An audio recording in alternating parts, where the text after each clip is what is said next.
1 an et demi à Ouais. recevoir des coups. Comment se fait-il que l'on ne parte pas? Mais d'abord parce qu'au départ, c'est une histoire d'amour. On est très amoureuses. Enfin, moi, je croyais beaucoup en cette histoire. Ça a été vraiment le coup de foudre. C'était quelqu'un qui, au départ, me valorisait beaucoup, me donnait vraiment confiance et m'a donné vraiment beaucoup de légèreté dans ma vie. Seulement, cette légèreté, il me l'a enlevée aussi rapidement qu'il me l'a donnée. Mais je pensais toujours qu'il allait redevenir comme au début. Et puis un jour viennent les premiers coups. Un jour viennent les premiers coups, ouais. Et c'est là où on s'aperçoit que l'emprise est forte. C'est-à-dire que les coups viennent, mais toujours à un moment donné où on est prêt à les recevoir.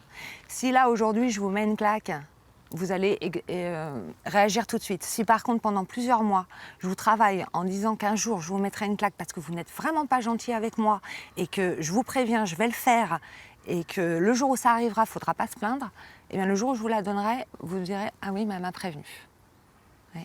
Alors le plus difficile, ça a été de le quitter. Le plus difficile, ça a été de le quitter définitivement. Parce qu'on part une première fois, puis une deuxième, puis on revient parce qu'il s'excuse. Il revient parce qu'il nous promet qu'il va se soigner, parce qu'il voit bien qu'il y a quelque chose qui ne marche pas.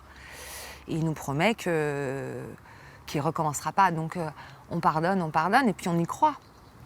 Vous auriez pu mourir et laisser votre peau? Oui, ça a été le déclic qui m'a fait partir, oui. Le fait d'avoir peur de mourir.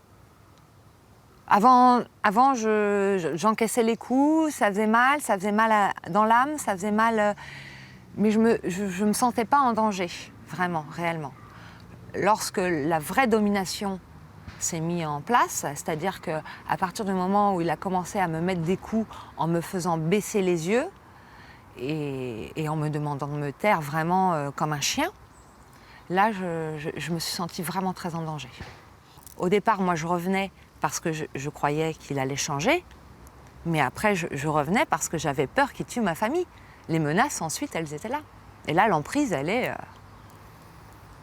Vous vous rendez compte, vous avez envie de vous séparer de quelqu'un, mais vous ne pouvez pas.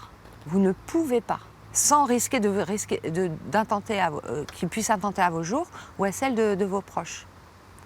C'est quand même curieux. Moi, je réclame le droit qu'on puisse quitter quelqu'un sans en mourir. Voilà.